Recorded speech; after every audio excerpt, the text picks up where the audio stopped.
The whole country's a mess between the borders and fake elections, and you have a trial like this where the judge is so conflicted he can't breathe. He's got to do his job, and it's not for me, that I can tell you. Donald Trump's case is now in the jury's hands. Jurors started deliberating this morning on whether the former president falsified business records to cover up a hush money payment to an adult film star in order to protect his 2016 campaign. As the trial has played out against the backdrop of this year's presidential campaign, Trump's lead over Biden in a majority of key swing states has only increased. What gives? Let's bring in the front bench: Saeed Selvam, Larissa Waller, Grattan Singh, and Marika Walsh. Saeed, I'll start with you. It is fascinating to watch from this side of the border to see this whole spectacle around the possibility of, for the first time ever, a former president being convicted of a crime. And at the same time, his numbers in those key states, like we're not talking national polls, the key states that will determine the outcome of this election have only increased over Biden. It's pretty unprecedented and pretty shocking, but it just goes to show the U.S.'s appetite for change right now. And a lot of voters, a lot of U.S. Voters who are going to the polls at the end of the year, they are really looking forward to somebody who can bring about change, especially when it comes to things like economic situations. They want to focus on somebody who is looking at as to be tough on crime as well. So when it comes to a lot of these U.S. voters, especially Black and Latino voters, we are seeing quite a bit of a shift away from the Democrat Party as well. So it's quite interesting that you have somebody who is on trial and still gaining a lot of support. But it just goes to show that the kitchen table issues, again, are the most important, and they want change right now. So that's being reflected in some of the polls that we're seeing. It's also interesting, and you can draw some, very loose comparisons to Canada, Grattan, because the macroeconomic numbers that you keep hearing the Biden campaign talk about, economic growth, for example, which is far outpacing even economic growth here, just it's not translating. People are not feeling like they're further ahead. And we often hear the government here talk about those macroeconomic indicators as well as being overall pretty positive, particularly relative to other countries in the G7. And yet the sentiment is obviously similar here, where people just don't feel it in their own lives. How do you think that is informing the support for Trump or maybe the antipathy for Biden? So I think it's important to put a bit of a distinction there. So Biden has put very impactful policy into place that has revitalized infrastructure, has made it easier to join a union. He's someone who's received a lot of support from unions and workers across the board, and you've seen him put forth those investments around green technology, around infrastructure investments that are necessary to not just stimulate the economy, but also to strengthen the nation as a whole.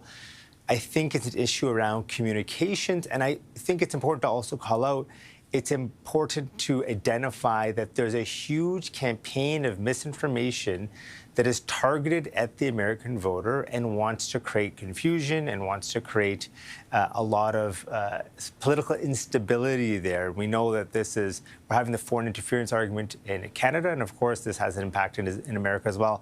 And I can't help but not think that that is also playing a role in this negative attitude and overall response towards Biden.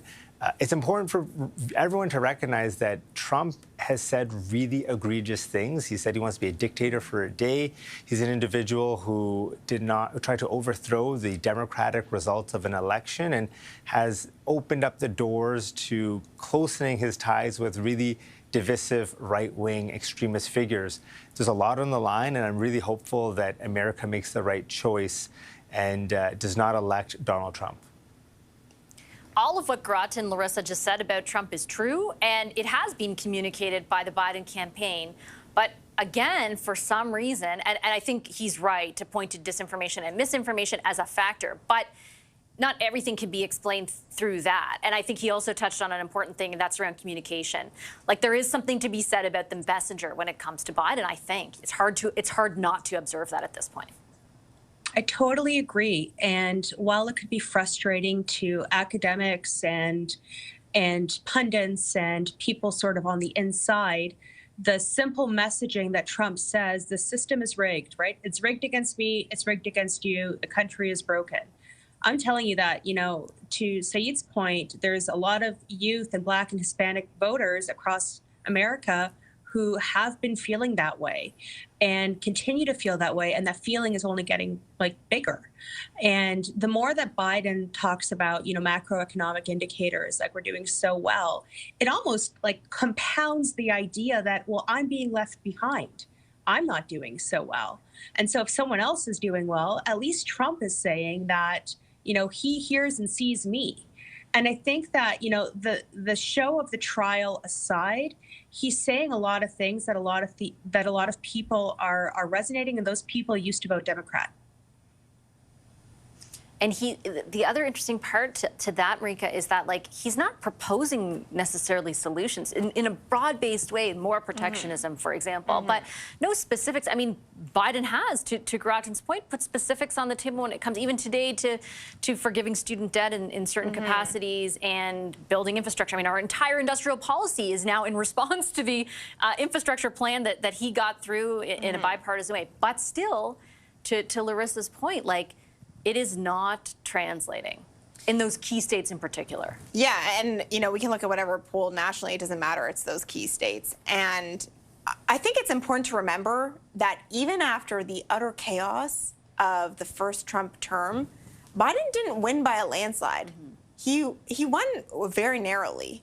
And so to expect him to be doing better after an inflationary crisis that has driven up the price of houses, food, the basics, and pinched people's pockets so dramatically who are in the middle and lower incomes levels, it's not surprising, I don't think, to see that. What I'm kind of interested by is that in the midterms, people said the same thing. The inflation crisis is starting, the economy is not doing well, people don't vote on things like abortion. Turns out in the midterms, they did, and the Democrats didn't do as badly as the polls were saying they would. So, we're still half a year out. It's not like the die is cast. I don't think that people are saying declaratively, although obviously it's shifting in one direction. But I do think the messenger does matter. And when you're over 80 years old, there's other questions that are on the table for voters as well. Yeah, not even just his age, though. It's his disposition, right?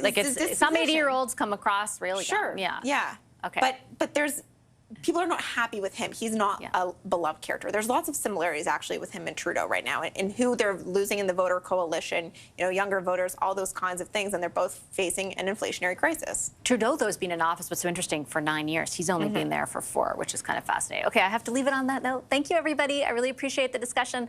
Our wonderful front bench, Saeed Selvam, Larissa Waller, Grattan Singh, and Marika Walsh. Our takeaway is next. Stay right there.